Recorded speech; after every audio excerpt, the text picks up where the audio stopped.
प्रणाम। मैं जादूगंज से खबर बहती धारा। माना कि नरेंद्र मोदी के राज में विकास के तौर पर बहुत कुछ हुआ है, लेकिन आम लोगों के जीवन में इसका असर कम रहा है। इसीलिए कि शिक्षा और स्वास्थ्य की संस्थाओं में कोई परिवर्तन नहीं आया है, बल्कि स्कूल, अस्पताल और रोजगार के अवसर और भी बदतर हो गए हैं। संयोग नहीं है कि कांकरोच जनता पार्टी का जो प्रदर्शन पिछले 2 हफ्तों से चल रहा है जंतर मंतर पर, उनकी मांगें शिक्षा से जुड़ी हुई हैं। इस प्रदर्शन के बारे में आपको खबर कम ही मिलती होगी, क्योंकि मीडिया ने जैसे इसको पूरी तरह अनदेखा कर दिया है। इससे ही जान जाइए कि आपकी सरकार को इस प्रदर्शन से तकलीफ हो रही है। हमारे तमाम बड़े राजनेता इस प्रदर्शन पर कुछ नहीं बोले हैं, क्योंकि बोले तो बोले क्या और करे तो करे क्या।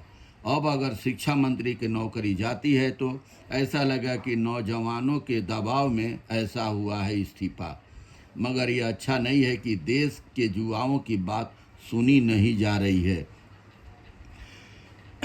कोई नई बात नहीं कह रहा हूँ।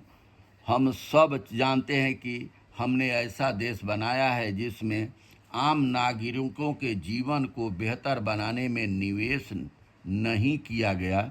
हम यह भी जानते हैं कि दोष है हमारे शासकों का, जिन्होंने हम अपने परिवारों का जीवन बेहतर बनाने के लिए खूब मेहनत की है, लेकिन इस कोशिश में इतना व्यस्त रहे हैं कि उनको भूल गए जिनके वे सेवक कहलाते नहीं थकते हैं।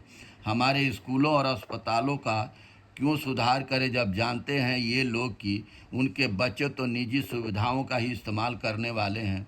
बरसात और गर्मी के मौसम में क्यों शहरों और महानगरों की बेकार और गांवों की सुविधाओं को दुरुस्त करें, जब जानते हैं कि वे खुद जाने वाले हैं लंदन और न्यूयॉर्क में गर्मी की छुट्टियां मनाने।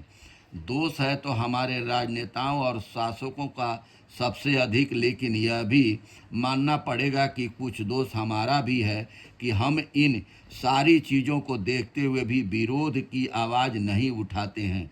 हम मीडिया वालों को भी शर्मिंदगी से सिर झुकाना पड़ेगा, इसलिए कि जब नौजवानों का प्रदर्शन चल रहा है पिछले 2 हफ्ते से दिल्ली में, तब हम जानबूझ के उसके बारे में न लिख रहे हैं न टीवी पर चर्चा कर रहे हैं। कांकरोच जनता पार्टी की खबरें लेनी हो तो सोशल मीडिया पर जाना पड़ता है, जहां दिखते हैं कि वे दुखी माता पिता जिनके बच्चों ने नीट के पर्चे के बार बार लीक होने से तंग आकर आत्महत्या कर ली है। कितनी शर्म की बात है। आज उसकी जगह